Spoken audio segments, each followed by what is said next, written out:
Hey yo, ça dit quoi? On est là, man. C'est ton gars sur nos textes. Hey, listen, man. Qu'est-ce que s'est passé avec Théodore? J'ai regardé sur son chaîne YouTube et il y avait que 4 vidéos sur sa chaîne. Qu'est-ce que s'est passé? Dis-moi dans les commentaires qu'est-ce que s'est passé avec lui là. Parce que là, il y a quelque chose, man. So, c'est pour ça qu'on regarde cette vidéo sur la fin. Et, on va voir qu'est-ce qui s'est passé. On va voir qu'est-ce qui s'est passé. Et we're gonna go from there. Mais aussi, il faut que j'écoute son nouveau clip. Regarde son nouveau clip de music video. But anyway, let's go. Là, on va regarder cette vidéo. Et après, on verra.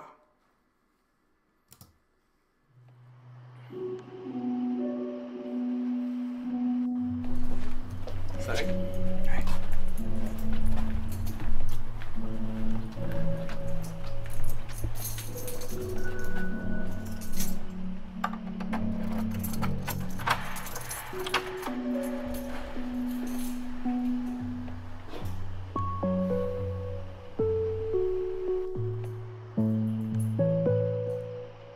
Ça dit quoi l'équipe? Pour ceux qui me connaissent pas, moi c'est Théodore. Air Force One, boy. Hasta la vista, baby. Ça recommence la série. Hasta la vista, baby. Juste pour le fun. Non, je déconne, c'est mon frère qui a fait ça. Donc, je vais appeler ces vidéos juste pour vous montrer. J'ai commencé YouTube, j'avais 10 ans. Juste pour ça. 10 ans, mec. Je ne rigole pas. J'ai commencé par faire du jeu vidéo. Après, j'ai commencé à montrer ma tête, à faire des podcasts, des petites vannes, des analyses, des petits sketchs, quoi. Petit à petit, ça a commencé à prendre.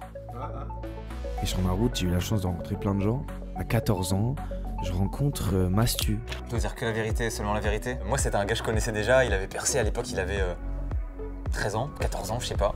Puis on commence à discuter. Après, on s'est vu en vrai, on a tourné ensemble. C'était le premier youtubeur avec qui je fitais. Voilà, donc mon petit frère, quoi. Le halving du Bitcoin 2024 approche.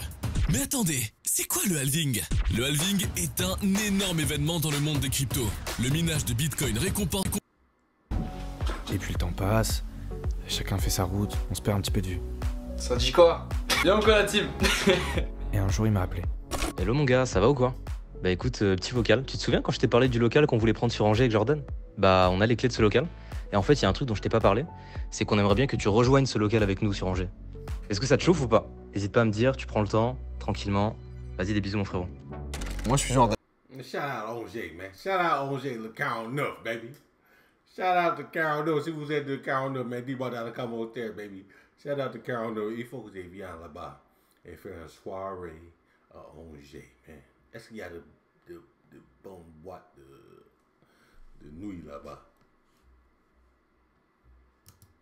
Et je fais des vidéos sur internet. Quand il me parle de Théodore, du coup il me parle de Actuan, de Linka et de Théodore. Et moi c'est 3 personnes que j'ai jamais vues avant ça ou qui sont des potes du coup de Théo à la base. Et je lui dis, et ma seule crainte c'est j'espère que je m'entendrai aussi bien que toi avec eux. Et puis il s'avérait que ça se passait très bien en fait. Et lorsqu'il me tend cette main-là, c'est comme si tout ce que j'avais fait jusque-là m'avait mené à cette proposition-là. À ce moment-là, il me reste plus qu'une chose à faire, c'est charbonner les vidéos pour arriver en force, tu vois, au lot. Donc j'écrivais, je me notais toutes mes idées dans un petit carnet, dans mes notes. J'essayais de toujours avoir un temps d'avance pour me dire ok, à ce moment-là, je vais sortir ça. Après, j'aurai du temps pour sortir ça. Enfin, je prévoyais tout un planning. Je me disais que chaque idée pouvait être exploitable. Je marquais le plus de trucs possible.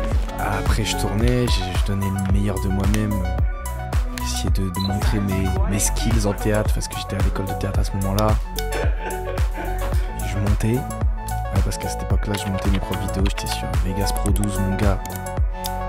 T'as peur du logiciel de... Je te jure, frérot, les galères que j'avais dessus, je perdais un temps ultime. Mais ça me tenait à cœur de monter mes vidéos à cette époque-là et je coupais parfaitement la musique pour que la vanne elle passe à ce moment-là. Enfin, je me donnais de fou. Et puis après, je publiais. Et je voyais les retours. vous aimiez, des fois vous en aviez rien à foutre. Mais en vrai, je faisais. Le but, c'est de faire. Et donc à ce moment-là, bah, j'ai fait une bonne dizaine de vidéos avec des concepts cool, où j'essayais de mêler un petit peu toutes mes passions. J'ai fait Payday à ce moment-là qui avait un peu tout pété quand même. Moi je suis grave gang, pourtant je suis grave gay. Hold on. Attends, ça c'est quelle vidéo de Payday? Alors, il faut que j'ai trouvé celui-là. Mais il a effacé tout là. Non. Mais en vrai, quand tu fais des choses sur YouTube, il faut que tu charbonnes les vidéos. Charbonner, man. Hustle. You have to. No choice, man. C'est pour ça que j'ai sourire, parce que c'est vrai tout ce qu'il dit là.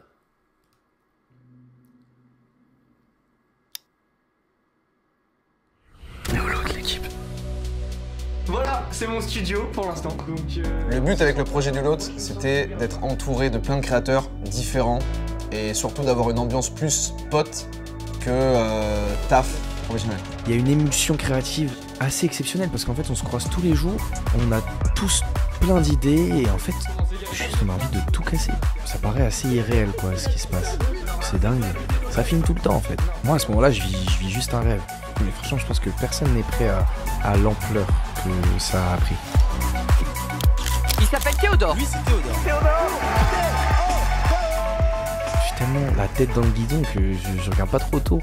Mais je me rends bien compte que c'est en train de se passer, mais je suis en train de réaliser mon rêve. Donc c'est pas le moment de décélérer. Moi en vrai je profite de tout ça. Je passe assez vite le premier million, puis le deuxième. J'en profite pour voyager pas mal. J'ai envie de voir d'autres choses. Mais quand je voyage, je travaille, en vrai je tourne. Et je suis invité par tout le game. Donc c'est magnifique parce que moi c'est des gens que je suivais d'avant et qui m'ont inspiré, qui m'ont donné aussi l'envie d'arriver là où je suis. Je tourne des vidéos avec des gens que je kiffe, qui sont devenus par la suite des amis. Je réalise même pas ce qui se passe, tu vois. Et c'est vraiment un jeu à toi Cohen qui rigole à mes blagues là. Elle est belle l'histoire. Il a été propulsé, il a eu une explosion de fou furieux. On avait tourné une vidéo ensemble, il a pris genre 100 000 personnes en une semaine. Quand tu remets dans le contexte 100 000 personnes, devoir subir toute cette pression et tout, c'est quand même particulier. Et outre cette dimension aussi de péter et d'être aimé, il y a aussi découvrir les premiers haters, l'addiction aux chiffres. Frérot, les stats. T'en deviens malade. Mais c'est maladif, hein, vraiment. Et tous ces trucs-là de merde, de statistiques, de revenus, ah, il faut faire ça pour toucher tel type de personnes. Ensuite, ah, ça a moins marché, donc ça, je vais y ralentir. Bah, ça, en fait, ça te bouffe le crâne. La gueule de mes cernes, frère. C'est plus des cernes, c'est des fausses sceptiques. Et en fait, ça s'arrête jamais, la course. C'est-à-dire je tourne, je suis là, je suis à droite, à gauche, je suis en tournage avec tel, je suis avec telle personne, ensuite je dois aller dans tel pays, ensuite je dois tourner, je reviens au l'autre, je reviens dire hé. Ah oui, c'est un vrai boulot, hein. C'est un vrai boulot. Il y a des gens qui disent, non, ça c'est pas, YouTube c'est pas un vrai boulot. Mais YouTube c'est un vrai boulot. Si tu fais au fond comme là, le show qu'il fait là, c'est un vrai boulot. Ça c'est vrai. Tu as des statistiques, tu vois les vidéos qui marchent pas. Pourquoi les gens ne regardent pas celui-là, les thumbnails, les titres. Toutes ces conneries-là comptent sur YouTube. Vraiment. Même moi, j'avais pensé de quelque chose comme ça. Mais son truc de l'autre, moi aussi, j'ai voulu faire un truc comme ça, un concept comme ça, avec des gens, un tour. Dans le 37, man. Ou même, parce que là, j'habite pas à Paris, mais si j'habite à Paris, c'est des gens à Paris, ou j'habite, mais là, j'habite à Tours, dans le 37, j'ai voulu faire quelque chose comme ça. Mais il n'y a pas beaucoup de gens qui sont motivés pour faire ça. Mais on verra. Si vous êtes de Tours et vous regardez cette vidéo, man, hey, come on, man, let's go. On va charbonner. En fait, je suis mort.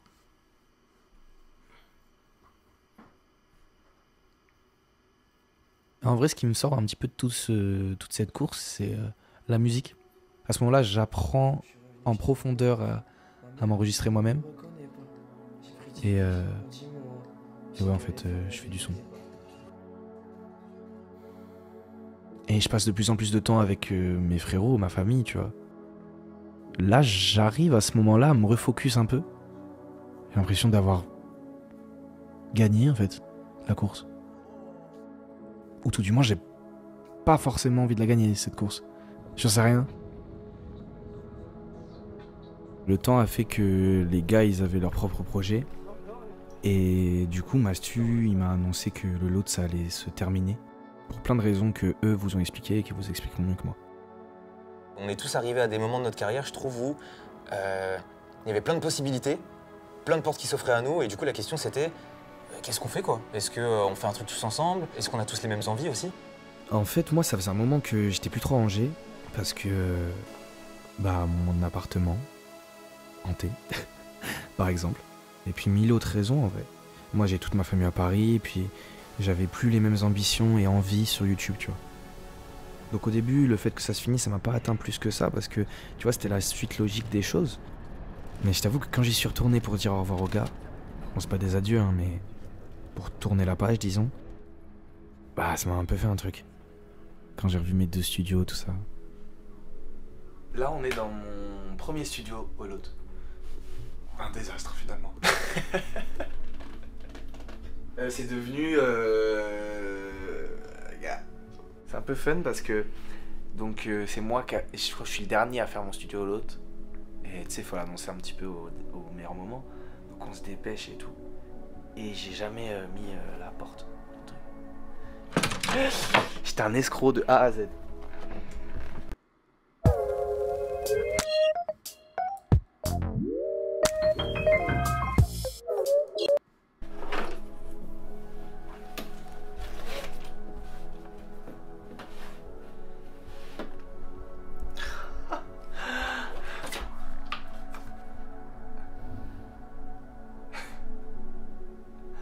C'est trop drôle, mec. C'est un clip en slip. Mec, faut regarder cette photo.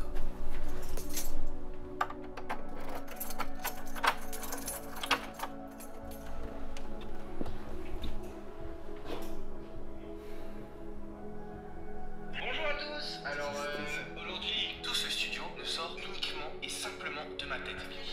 C'était beau, hein?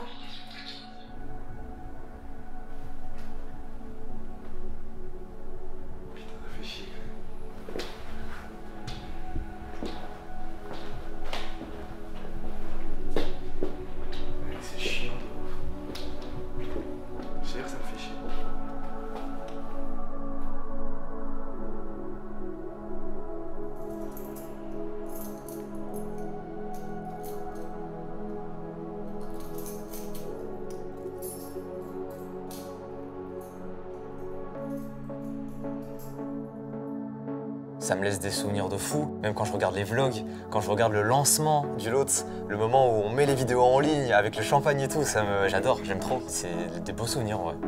On en sort tous grandis parce que c'est un projet qui nous ressemblait tous. Parce qu'il n'y avait pas d'ADN de base, on l'a tous créé sur le tas, l'ADN du lot. Donc en fait, c'est chaque personne qui a donné un peu d'essence et de sens au lieu. Ça m'a tellement apporté, mais tellement en joie, hein, en bonheur, en rencontre, en folie. Enfin, c'est la vie que j'ai toujours rêvé de vivre en fait. C'est exceptionnel. Jamais je regretterai cette période de ma vie. Vraiment, c'était exceptionnel.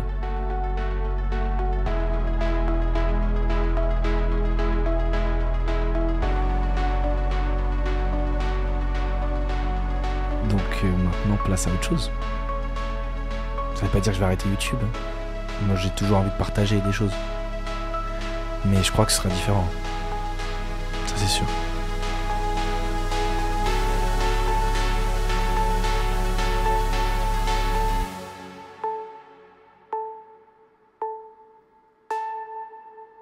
À bientôt.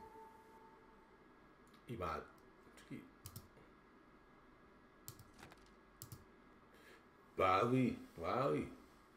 Mais peut-être c'est comme ça, hein. Je sais qu'il y a des... Aux États-Unis, il y a un YouTuber qui s'appelle DDG. Lui a fait un peu pareil. Il voulait lancer dans la musique. Mais lui, il s'est lancé dans la musique. Il a dit qu'ils vont arrêter de faire du YouTube. Mais après, il a continué de faire du YouTube, faire des vidéos sur YouTube. Mais il ne fait pas de vidéos comme il a fait avant. Je pense que psychologiquement, parfois on a besoin une pause, tu vois. Et les gens qui ne vont pas comprendre ça, c'est des gens qui s'affichent, qui voulaient que Théodore lance, pas arrêter YouTube et donne les vidéos comme avant.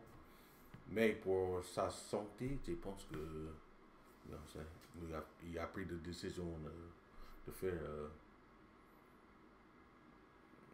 le bon pour sa santé. Je pense que c'est ça, c'est comme ça. Je sais pas comment ça c'est le niveau de stress quand tu es YouTuber comme ça avec des millions de followers et tout ça, et beaucoup de gens qui demandent ça et tu voulais rester en haut là comme ça. Il y a beaucoup de pression qui vient avec ça. Et moi je ne connaissais pas, mais j'ai essayé de comprendre les choses qui vivent, tu vois. Et peut-être ça c'est une bonne décision pour lui là. Et peut-être après il va revenir après. On ne sait jamais, mais on verra. J'espère pour lui, il fait le meilleur shows pour lui-même. But yeah, let's go, man. I'm gonna see y'all next video.